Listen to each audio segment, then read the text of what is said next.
siendo gobernador de Judea, Poncio Pilato y Herodes tetrarca de Galilea, y su hermano Felipe tetrarca de Ituria y de la provincia de Traconite, y Lisanias tetrarca de Abilinia, y siendo sumos sacerdotes Anás y Caifás, vino palabra de Dios a Juan, hijo de Zacarías, en el desierto, y él fue por toda la región contigua al Jordán, predicando el bautismo del arrepentimiento para perdón de pecados, como está escrito en el libro de las palabras del profeta Isaías, que dice: voz del que clama en el desierto, preparad el camino del Señor, enderezad sus sendas. Todo valle se rellenará y se bajará todo monte y collado, y los caminos torcidos serán enderezados, y los caminos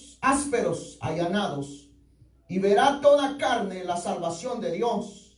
Y decía a las multitudes que salían para ser bautizadas por él: oh generación de víboras, ¿quién os enseñó a oír de la ira venidera? Haced pues frutos dignos de arrepentimiento, y no comencéis a decir dentro de vosotros mismos: tenemos a Abraham por padre, porque os digo que Dios puede levantar hijos a Abraham aún de estas piedras.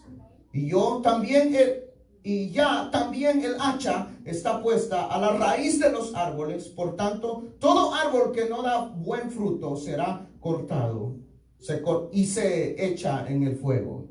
Y la gente le preguntaba diciendo: entonces, ¿qué haremos? Y respondiendo les dijo: el que tiene 2 túnicas dé al que no tiene, y el que tiene que comer haga lo mismo. Vinieron también unos publicanos para ser bautizados, y le dijeron: maestro, ¿qué haremos? Él les dijo: no exijáis más de lo que os está ordenado. También le preguntaron unos soldados diciendo: ¿y nosotros qué haremos? Y les dijo: no hagáis extorsión a nadie, ni calumniéis, y contentaos con vuestro salario.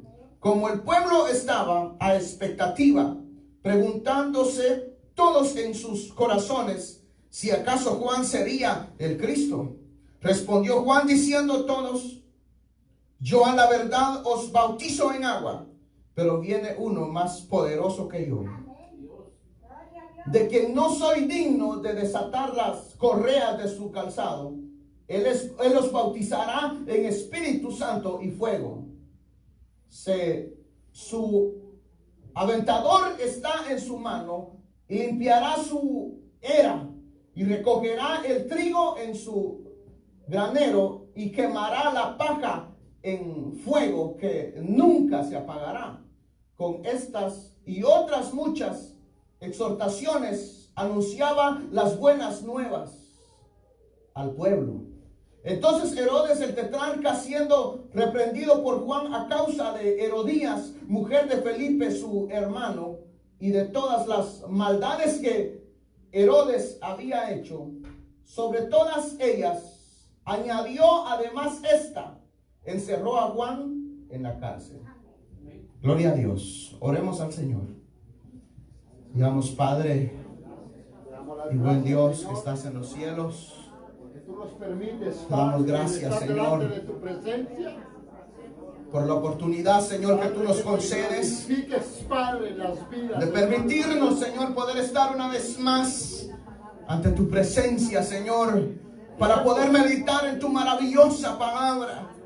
En esta hora, Señor, te pedimos que seas tú, Señor, el que hables a nuestra vida, Señor, a través de tu palabra, por tu gran misericordia, Señor, por tu gran bondad. Háblanos, instrúyenos, que tu palabra, Señor, pueda ser de gran bendición, Señor, en medio nuestro.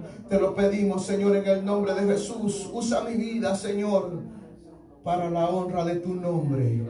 Te lo he pedido, Señor, en el nombre de Jesús. Amén. Gloria a Dios. Tengan la bondad de sentarse y vamos a entrar en lo que es la meditación de la palabra del Señor. Hoy leímos una lectura un poquito larga. Leyeron hoy 20 versículos. Por si no había leído, pues ya leyó 20 versículos. Amén. Pero en esta tarde vamos a meditar en estos versículos que hemos leído. Y quisiera, hermanos, que meditásemos con respecto a un tema que lo he titulado El deseo de Dios de hacer un cambio. Amén. Yo pienso, hermanos, de que muchas veces nosotros pensamos en que es necesario en un debido momento que haya un cambio, de hacer un cambio.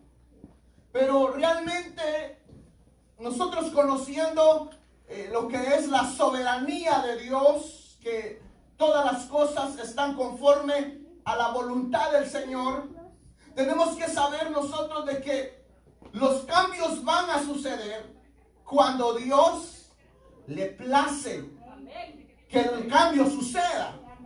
Entonces, porque en el libro de Isaías dice, hermanos, que los pensamientos de Dios no son los mismos a los de nosotros, ni nuestros caminos son los caminos de Dios. Entonces tenemos que entender nosotros de que cuando va a suceder un cambio, es Dios el que puede realizar ese cambio. No va a ser cuando nosotros queramos o porque nosotros decidamos que las cosas van a cambiar. Nosotros nos podemos inventar un sinfín de cosas para poder tratar de realizar un cambio, pero no tenemos la plena seguridad de que realmente el cambio va a ser para un mejoramiento. Como cuando Dios dispone en hacer un cambio, déjenme decirle que ese cambio, cuando Dios actúa, cuando Dios obra, en lo que Él dispone o lo que Él ya tiene previsto, eso va a suceder, porque no hay algo que al Señor le salga mal. A Él todo le sale correcto. Y ante esta sociedad que estamos viviendo, yo creo que usted puede estar de acuerdo conmigo en que estamos viviendo tiempos que son tiempos malos, tiempos desagradables ante la presencia del Señor. Tiempos, hermanos, en que el Señor no está agradado como este mundo se está dirigiendo. Y hablando a nivel de iglesia, no vamos a hablar a nivel de otras iglesias, sino que vamos a hablar al nivel, hermanos, de donde nosotros estamos. De que nosotros, hermanos, tenemos que reconocer de que las cosas no son a como deberían de ser, y es necesario que haya un cambio. Pero realmente nosotros no podemos causar ese cambio, sino que el único que puede causar el cambio es el Dios de la gloria.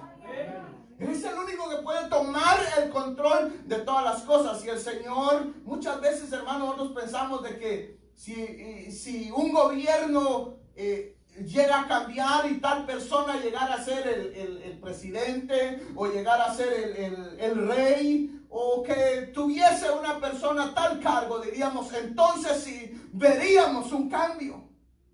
Pero déjenme decirles que si Dios no está al frente de esa persona, el cambio no va a suceder. Porque el único que puede hacer el cambio es Dios. Entonces es necesario, hermanos, de que nosotros lleguemos a un nivel de reconocer o el reconocimiento de la realidad de las cosas. Ustedes saben cuando realmente se habla de un reconocimiento de una realidad, dice que nosotros vamos a ponernos o nos vamos a sentar y vamos a empezar a pensar de que realmente cuál es la realidad de las cosas. No pensar lo contrario, sino hacerse un autoexamen, de examinarnos nosotros, a ver si realmente las cosas están sucediendo como deberían de suceder, o las cosas se están llevando como se deberían de llevar, o es necesario tomar una acción. Porque yo pienso que hablando a nivel familiar, cuando los padres de familia ven que las cosas están sucediendo mal, es necesario de sentarse, de jalar una silla y de sentarse los dos responsables y poner todas las cosas en la mesa y decir esto y esto está sucediendo. Y también, hermanos, en esa reunión que es necesario que se haga, no se puede dejar a Dios fuera. Porque muchas veces las situaciones se complican, muchas veces las situaciones llegan a un nivel en el cual se pierde el control por razones de que ya no se le da el lugar a Dios, que Él tome el control de las cosas. Entonces, si nosotros realmente queremos tener la garantía de un verdadero cambio, es necesario, hermanos, pedirle a Dios que sea Él el que produzca el cambio. Otra cosa que nos dificulta a nosotros es que no tenemos la capacidad del reconocimiento, reconocer que realmente lo que está saliendo mal es que yo soy el culpable, sino que buscamos a otras alternativas. No, es que me está saliendo esto así por la culpa de mi esposo. No, es que me está saliendo así por la culpa de mi esposa. No, es que la complicación viene de mis hijos que son desobedientes. No, es que el problema es el gobierno. No, el problema y siempre andamos buscando quién es el problema. Algunos dicen, no, es que el problema es Dios. O todavía dicen, no, el problema aquí es el diablo. Y tal vez el diablo ni Dios tienen nada que ver en lo que está sucediendo. Sino que es realmente reconocer, hermanos, de que si nosotros en un momento hicimos las cosas equivocadas, vamos a sufrir las consecuencias del error que hemos cometido. Y tenemos un ejemplo, y el ejemplo es David. David llegó un momento que llegó a él a recapacitar. Él llegó a reconocer en que se había equivocado, en que él había cometido un error. Entonces él, al reconocer que había cometido un error, lo primero que hizo fue pedirle perdón a Dios. Lo primero que hizo fue humillarse ante Dios, porque él sabía que la solución al problema estaba en Dios. Él tenía la plena seguridad que el cambio no iba a suceder si él no ponía las cosas en las manos de Dios. Déjenme decirle, hermanos, de que yo tengo la plena seguridad de que Dios va a hacer algo especial en esta iglesia. De que el Señor va a hacer algo grande en esta iglesia, va a hacer algo maravilloso en esta iglesia. Pero realmente, si nosotros somos conscientes y nosotros reconocemos, hermanos, nos tenemos que llegar a un acuerdo de que las cosas no las estamos haciendo a como deberían de ser. Las cosas no las estamos llevando a como las deberíamos de llevar. Entonces, por lo consiguiente, si no se están viendo las cosas a como deberían de ser, es porque algo hay que arreglar. Pero entonces no vamos a decir, es que es el hermano. No, el problema es la hermana. No, el problema es el pastor, es el problema. Quitémoslo y traigamos a otro. No, aquí el problema es que la alabanza es el problema. Y ya los del coro van a decir, no, aquí los hermanos que vienen a adorar son el problema. Entonces, si nos vamos a empezar en ese sistema, realmente no vamos a llegar a la solución de ninguna cosa. Lo que yo quiero que aprendamos es que buscando culpables no vamos a resolver nada. ¿Qué hubiese pasado si el Señor hubiese optado en solo buscar el culpable y no buscar solución? Ustedes saben que el Señor siempre le dio la solución al pueblo de Israel. El Señor siempre les dio una alternativa al pueblo de Israel. Entonces, el vivo ejemplo que nosotros tenemos es que el Señor es el único que puede, hermanos, realizar un cambio. En el principio, si nosotros nos vamos al Antiguo Testamento, el Señor le dio grandes promesas al pueblo de Israel. Les dio promesas de que los iba a bendecir, de que iban a estar en una tierra de libertad, pero tenían 430 años y estaban en esclavitud. Entonces, llegó un momento que el Señor obró para que ese cambio sucediese. Porque si el Señor no hubiese obrado, ¿de qué forma esa nación hubiera llegado a la libertad si no hubiese sido la mano poderosa de Dios? Si el Señor no hubiera, hermanos, obrado para que hubiese un cambio en sus vidas, imagínense, estaban en esclavitud, en un ejército donde era el mejor ejército del mundo en ese tiempo. No había otro ejército como el ejército donde ellos estaban esclavos. Entonces no había una forma, si no había algo sobrenatural que viniese a obrar para que ellos pudieran, hermanos, encontrar la solución o pudiesen, hermanos, resolver el problema por lo que estaban atravesando.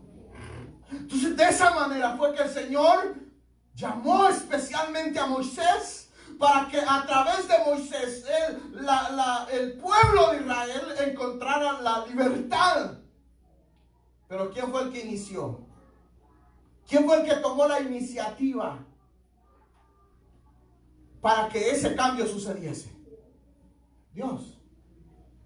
Porque si nosotros nos ponemos, hermanos, a pensar en la lógica de las cosas, al uno leer la Biblia, uno se da cuenta de que el pueblo de Israel en Egipto eran esclavos y los habían preparado para que construyeran. Los habían, hermanos, adiestrado, pero para construcciones. En ningún momento los prepararon para que ellos fueran diestros para la guerra. Y si nosotros empezamos a leer desde el punto de la liberación del pueblo de Israel, ese pueblo, hermanos, iba atravesando reyes, iba atravesando ciudades, y en cada ciudad vencían, y en cada ciudad Dios le daba la victoria. ¿Y cómo es posible que personas que no estaban capacitados para la guerra ganaran las batallas contra ejércitos que sí estaban preparados? Ahí eso nosotros podemos ver que fue la mano poderosa de Dios. Déjenme decirles que si en un debido momento el pueblo de Israel hubiese dicho: no, somos una nación grande y nosotros nos vamos a levantar, y si Dios no nos liberta, nosotros vamos a alcanzar la libertad, no hubiesen llegado muy lejos. Y ahí eso nosotros tenemos que entender, que si nosotros no le clamamos a Dios porque un cambio suceda, no vamos a llegar muy lejos. En todo lo que emprendamos, no vamos a llegar muy lejos. El pueblo de Israel pudo llegar hasta donde el Señor había prometido que iban a llegar, porque fue la promesa de parte de Dios. Entonces, al Señor prometerle, déjenme decirle que el Señor cumple sus promesas. El Señor no se retracta. Tal vez nosotros muchas veces podemos prometer cosas. ¿Ha prometido usted algún día y usted sabe que no lo ha cumplido? Ahí nosotros podemos ver que nuestra humanidad, por nuestra naturaleza, nosotros no cumplimos. Cumplimos algunas cosas. ¿Cuántas veces le ha prometido al Señor fidelidad y a los 3 días ya no aguantó y le fue infiel? Imagínense que el Señor fuese como nosotros, le hubiese dicho al pueblo de Israel, los voy a libertar, y los hubiese sacado de la esclavitud de Egipto, pero los hubiese dejado a medio desierto. ¿Qué hubiese pasado con Israel? ¿Hubiesen llegado a Canaán? ¿Hubiesen llegado a la tierra prometida? No hubiesen llegado. ¿Por qué? Porque el Señor les prometió, pero no les cumplió. Pero la Biblia no marca eso. Todavía, hermanos, viendo la acción, la actitud del pueblo de Israel, ellos se rebelaron contra todo. Ellos, hermanos, se rebelaron contra Dios, contra las promesas de Dios. Entonces podemos ver nosotros que Dios en su gran misericordia tuvo compasión de ellos. Con las cosas que el pueblo de Israel hizo en el proceder de que en el cruzar del desierto, el Señor tuvo muchas razones para verlos exterminados por su rebelión. Pero vemos nosotros que el Señor escuchó la oración de Moisés. Escuchó, hermanos, aquella oración pidiendo misericordia, pidiendo justicia. Y ahí es donde nosotros tenemos que saber de que el Señor, si hay una humillación, si hay alguien que levanta las manos y le clama misericordia al Señor, la misericordia del Señor va a llegar. Porque el Señor es fiel. Pero muchas veces como que nosotros en el problema, en la dificultad, como que lo que menos hacemos es pedirle al Señor que Él sea el que tome el control de las cosas. Pero aquí podemos ver nosotros en el pueblo de Israel cómo la gloria del Señor los acompañó para que así ellos pudieran ver lo prometido por Dios. Pero a través, hermanos, de todo el Antiguo Testamento, nosotros podemos ver, hermanos, cómo Dios fue obrando, cómo Dios se fue manifestando, cómo Dios fue el que fue causando los cambios, cómo Dios fue el que fue levantando hombres, cómo Dios fue el que fue levantando mujeres, cómo Dios fue el que fue usando y fue, hermanos, obrando para que la generación de ese tiempo pudiese, hermanos, ver, hermanos, la solución, o pudiera ver los cambios, para que este mundo no quedase, hermanos, sin el amparo de Dios, sino que el amparo de Dios siempre se mantuvo. Todo, hermanos, lo que marca el Antiguo Testamento son enseñanzas para que nosotros no nos apartemos de la misericordia del Señor, para que nosotros veamos. Hay mucha gente que cree que solo podemos vivir con el Nuevo Testamento. Pero es necesario que nosotros, hermanos, nos devolvamos al Antiguo Testamento y que veamos las cosas que Dios ha hecho, para que así, hermanos, podamos ver que es Dios el único que puede cambiar. Dios es el único que puede hacer cambios. Dios es el único que puede hacer cambios en su familia. Dios es el único que puede hacer cambios en cualquier circunstancia, en cualquier situación. Él es el único que puede cambiar las cosas. Cuando nosotros llegamos aquí al capítulo número 3 del libro de San Lucas, podemos nosotros ver, hermanos, de que aquí en este capítulo número 3 de San Lucas habla de que el verso número 2 dice: y siendo sumos sacerdotes Anás y Caifás, vino palabra de Dios a Juan. ¿Qué fue lo que vino? Palabra de Dios a Juan. Amén. Pero si nosotros nos devolvemos al Antiguo Testamento, ustedes saben que el último libro del Antiguo Testamento es Malaquías.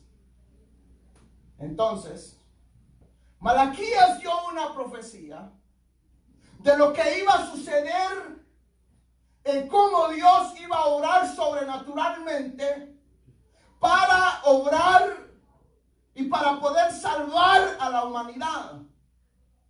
Pero lo que nosotros tenemos que entender es que de Malaquías a San Mateo son solo un par de páginas y cualquiera podríamos decir, no, terminó Malaquías lo que estaba haciendo y ya luego comenzó Mateo lo que continuó. Pero lo que nosotros tenemos que ver es una cosa, que entre Malaquías y San Mateo hay aproximadamente 400 años de cuando Malaquías dio esta profecía al cumplimiento donde Dios le habló a Juan. Hay aproximadamente, es un aproximado, 400 años. Y se cree que el pueblo del Señor no escuchó la voz. Durante 300 años no hubo manifestación de Dios. No hubo palabra de Dios.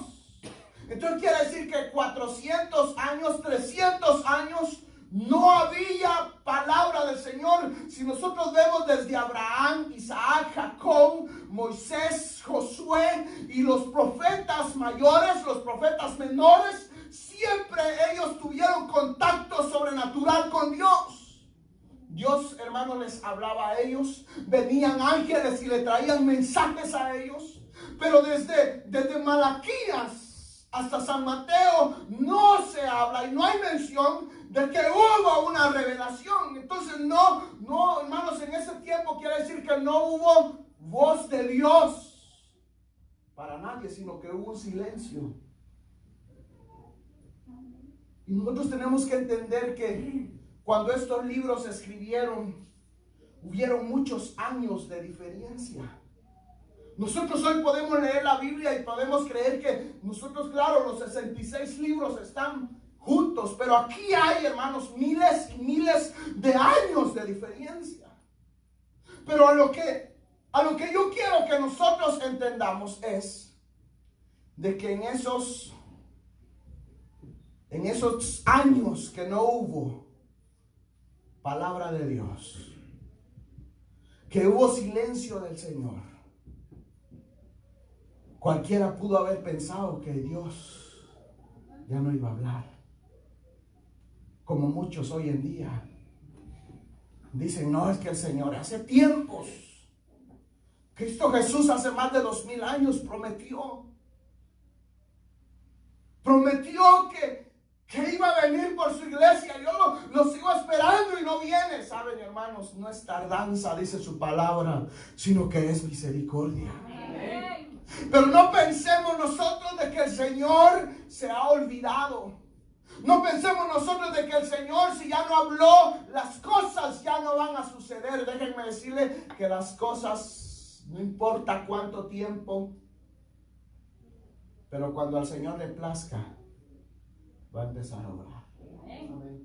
Entonces sucede maravillosamente que un día el Señor se le aparece a un sacerdote llamado Zacarías. Se le manifiesta a través de un mensaje angelical. ¿Desde cuántos años no se escuchaba la voz de Dios? ¿Desde cuántos años no venía un ángel y daba un mensaje a un siervo de Dios? Pero vemos que la manifestación del Señor empieza. El Señor empieza ya a hablar, empieza, hermanos, a orar. Entonces, ¿qué quiere decir con esto? De que si el Señor empezó a manifestarse a través de los ángeles a un sacerdote, ¿saben qué era lo que iba a suceder? Que venía un cambio. Sucede que iba a pasar algo. Señor iba a empezar a cumplir sus promesas. Yo me imagino en esos 400 años cuántas preguntas no hubieron. ¿Dónde está el que el Señor iba a mandar? ¿Dónde está aquel libertador? El pueblo, hermanos, quedó hasta perdido porque cuando vino no lo reconocieron. Pasaron tanto tiempo esperando que muchos desfallecieron. Muchos ya no creyeron que ya era demasiado el tiempo. Por eso es que la Biblia, hermanos, dice que muchos que creen apostatarán. Muchos se van a alejar y decir, no, es que ya no sucede nada. Y déjenme decirles que es triste cuando uno habla con una persona y dice, no, es que el Señor ya no va a venir. No, es que ya tantos años y ya, yo creo que ya no viene. Dios mío, hermanos, que el Señor no permita que en nosotros suceda eso. Nosotros tenemos que tener la plena seguridad en que el Señor cumple sus promesas. Amén. Gloria a Dios. Pero no es cuando nosotros queremos, como hoy en día salen unos por ahí diciendo que tal fecha será la venida de Cristo Jesús. Y no llega. Vienen y creen, hermanos, de que pueden ellos controlar la voluntad de Dios. Cuando mismo Cristo Jesús dijo, ni los ángeles, ni yo ni los ángeles conocemos el día, ni la fecha, ni la hora. No hay quien la conozca. El único que la sabe es el Padre. Amén. Entonces nosotros no podemos dejarnos creer por lo que digan, sino que va a suceder el cambio cuando Dios sea su voluntad. Cuando el Señor le plazca, al Señor le placía que se cumpliese, que su palabra tuviese cumplimiento.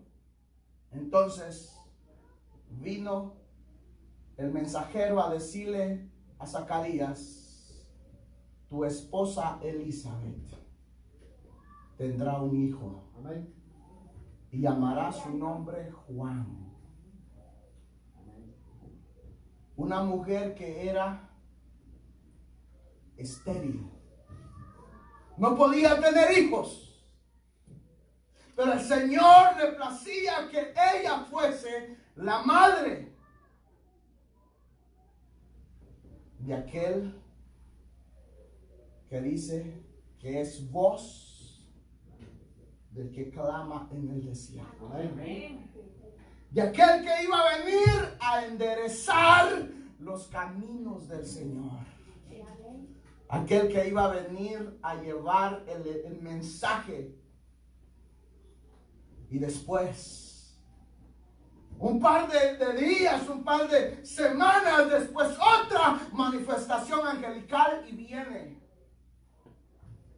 viene un ángel a traerle un mensaje a María y le dice, bendita tú entre todas las mujeres. Amén.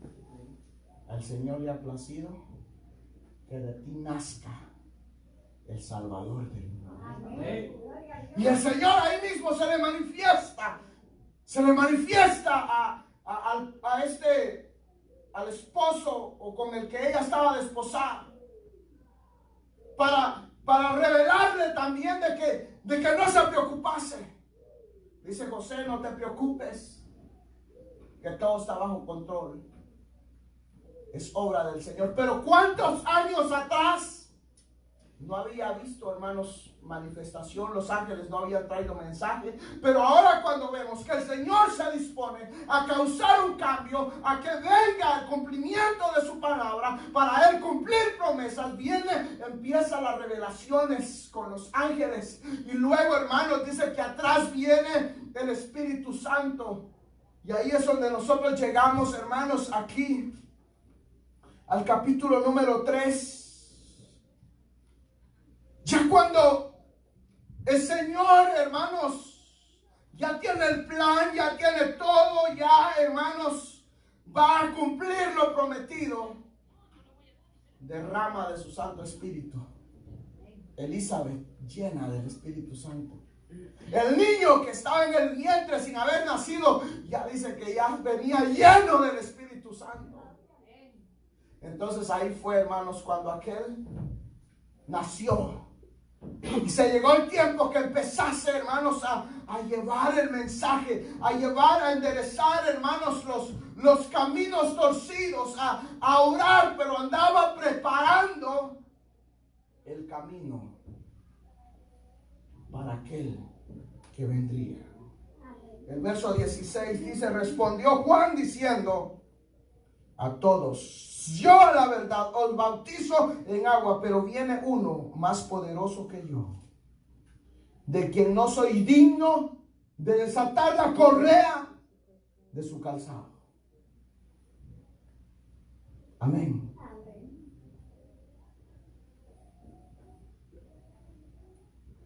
Dice: su aventador está en su mano y limpiará su era y recogerá el trigo en su granero y quemará la paja en fuego que nunca se apagará. Consecuente al anuncio de Juan, vino el Señor Jesús y dijo: el Espíritu del Señor está sobre mí, por cuanto me ha ungido para dar buenas nuevas a los pobres. Me ha enviado a sanar a los quebrantados de corazón, a pregonar libertad a los cautivos, vista a los ciegos, a poner en libertad a los oprimidos, a predicar el año agradable del Señor. Ese era el camino que Juan tenía que preparar. Pero todo esto tenemos que entender nosotros que fue un plan maravilloso de Dios. Que al Señor fue que le plació de que ese cambio llegara, de que ese momento llegara. Entonces nosotros tenemos que tener en claro que las cosas van a suceder al tiempo de Dios. Entonces nosotros tenemos solo que esperar la voluntad del Señor. No podemos adelantarnos. No podemos nosotros, hermanos, querer, hermanos, hacer las cosas conforme a nuestra voluntad si nosotros sabemos que el que puede hacer el cambio, porque Él tiene la capacidad para poder hacerlo.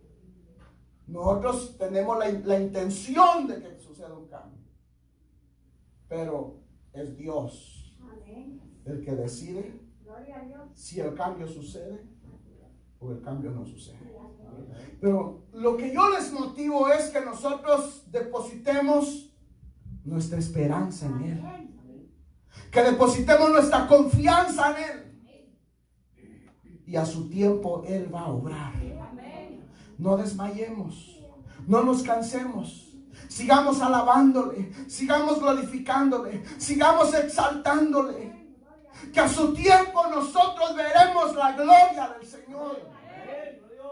Yo les he comentado a ustedes varias veces que yo tengo muchos sueños, pero muchas veces por la mente de uno a veces como que pasa, como que no avanzamos, como que no va a suceder algo, como que se viene como una mente positiva o una mente negativa, pero como que nosotros estamos en esa lucha.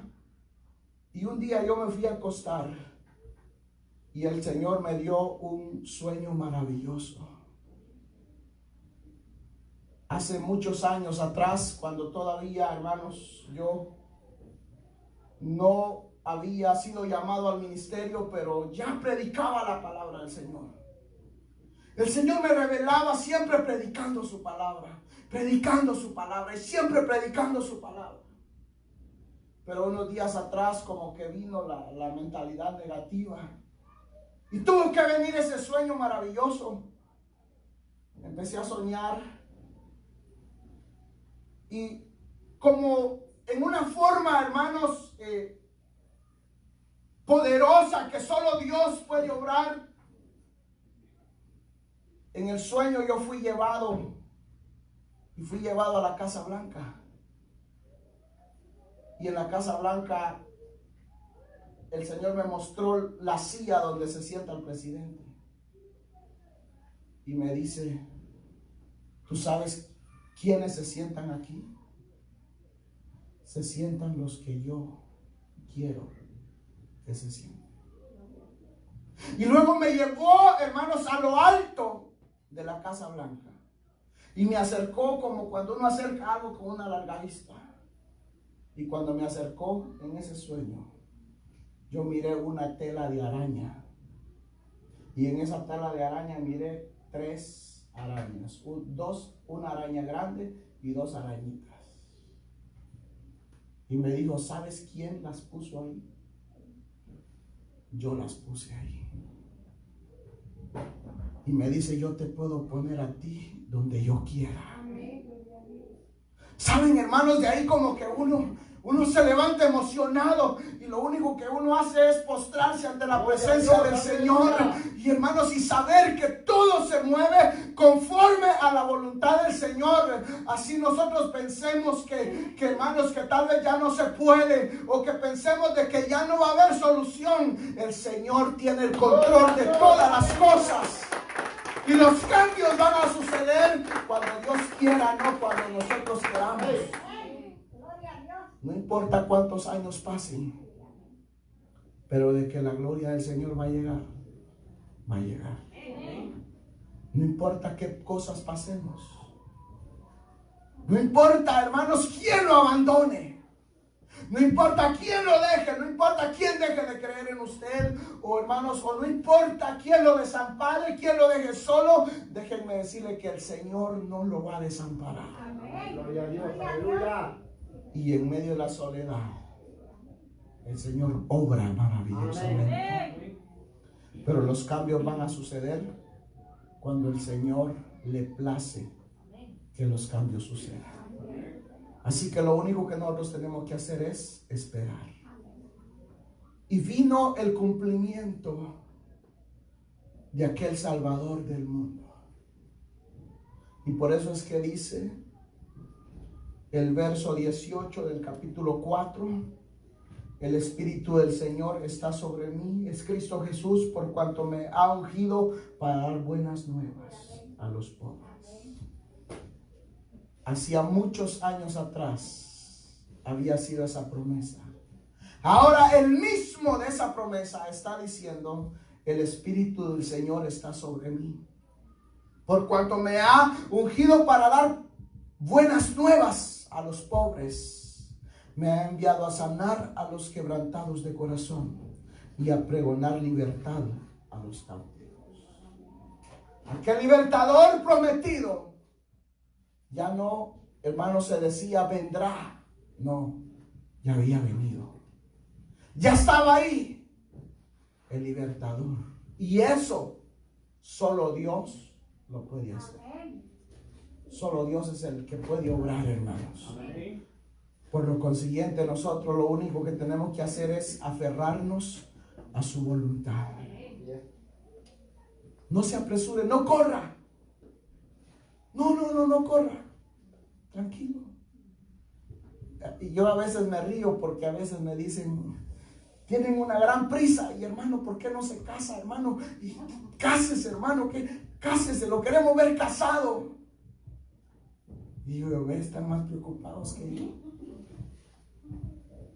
Y cuando me vean envuelto en aquel gran problema, ¿quién me va a ir a sacar del problema? Entonces, tiene que ser la voluntad de Dios. Todo tiene que ser el tiempo de Dios. Muchas veces corremos y corremos. Y después, hermanos, vamos a tener un problema. Eso es como cuando iba una joven a alta velocidad en su vehículo. Y en la alta velocidad, en una vuelta, fue a chocarse con un árbol. Y cuando se chocó con el árbol, se bajó y empezó a maldecir al árbol. Pero ¿qué culpa tenía el árbol de que ella fuera a esa velocidad? Es como lo que volvemos allá atrás a lo que iniciamos hablando. de asumir las consecuencias de nuestras acciones. No nos equivocamos, no. Aquella, el otro, aquel, el trabajo, esto, el otro, aquello. Pero nunca miramos hacia nosotros y decimos, yo. Y eso es lo que sucedió con David. Que él, después de un año de haber cometido el error, pero reconoció. Después de un año dijo, no, en realidad, realmente yo me equivoqué. En realidad yo reconozco que la regué. Reconozco que le fallé a Dios. Reconozco que me equivoqué. Pero en ese tiempo a saber cuántos culpables buscó. Entonces no podemos culpar a nadie más. Si esperamos, imagínense que yo ahora les conceda y ya, hermano, dentro de 8 días me caso y después voy a empezar. ¿Quién fue? Usted no. Hermano, ¿por qué está así? ¿Por qué está triste? Usted es la culpable. No, hermano, ¿por qué vino golpeado? No, usted es el culpable. Entonces no. Si me va a golpear un día, yo voy a decir no, pero yo fui el que decidí, el que esperó en Dios. No, si es una sierva de Dios no va a golpear. Amén. Pongámonos de pie. Dios es fiel, hermanos, y lo único que tenemos que hacer es confiar en Él. Póngale su vida en las manos del Señor y dígale al Señor que las cosas sucedan.